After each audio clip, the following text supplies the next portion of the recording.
He's done it all. Hundreds of skydives, traveled the world, army, police work, intelligence work, and prison.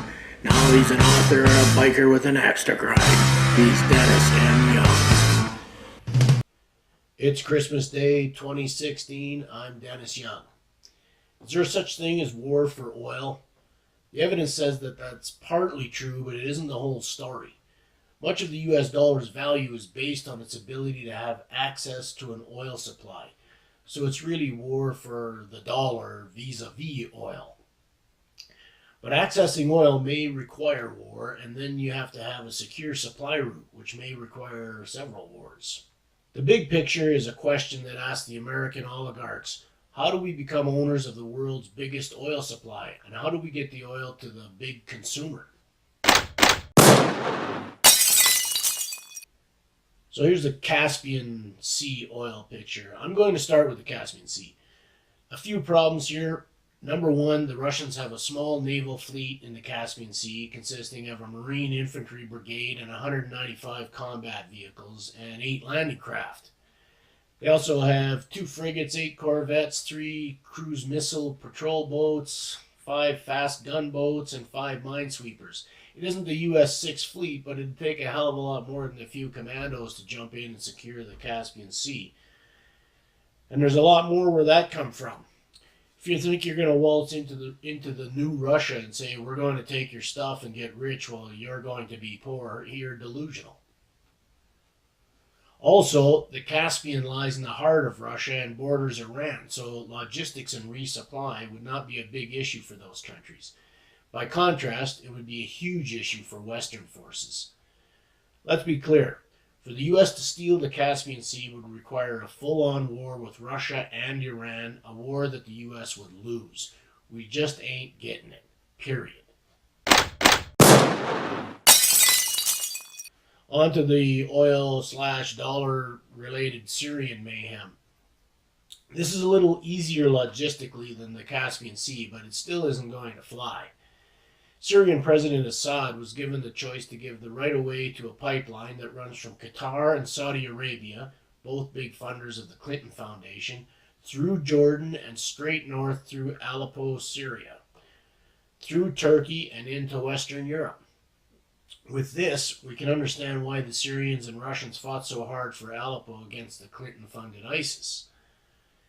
If successful, this would end the need for the Russians to sell oil and gas to Europe. It would make the U.S. cabal rich, the Russians poor, and would drive a stake into Syrian sovereignty. It would significantly weaken Russia, Iran, and could threaten the Chinese Mideast oil supply. This scrap has serious consequences.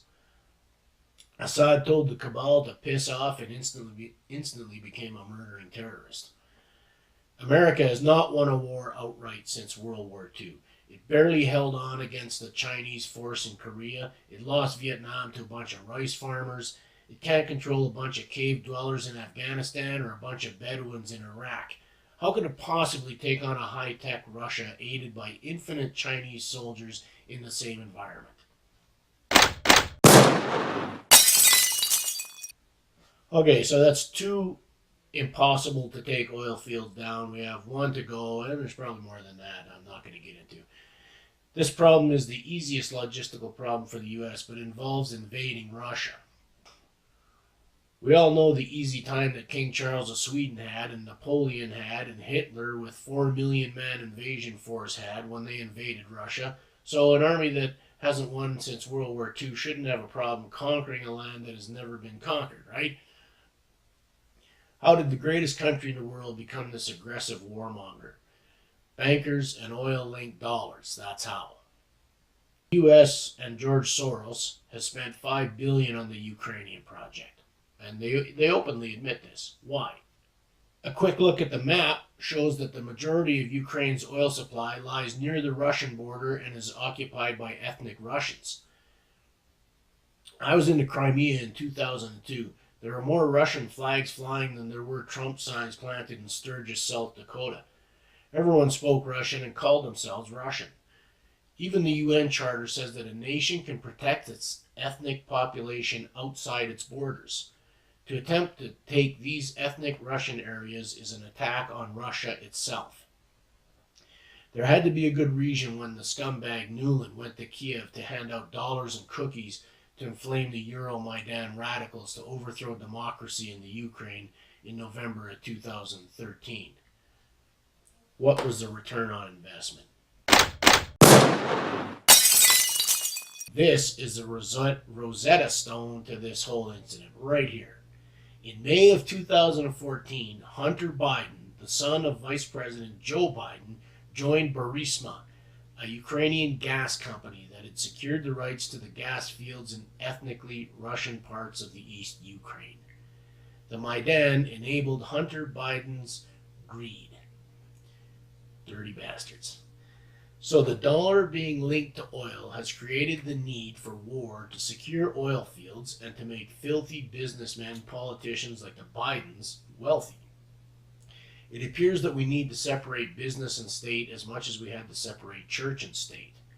And we either end the link between oil and dollars, or we have to let the dollar crash, or look forward to an eternal war that was sparked by 9/11. I'm Dennis Young for A Henchman's Honor.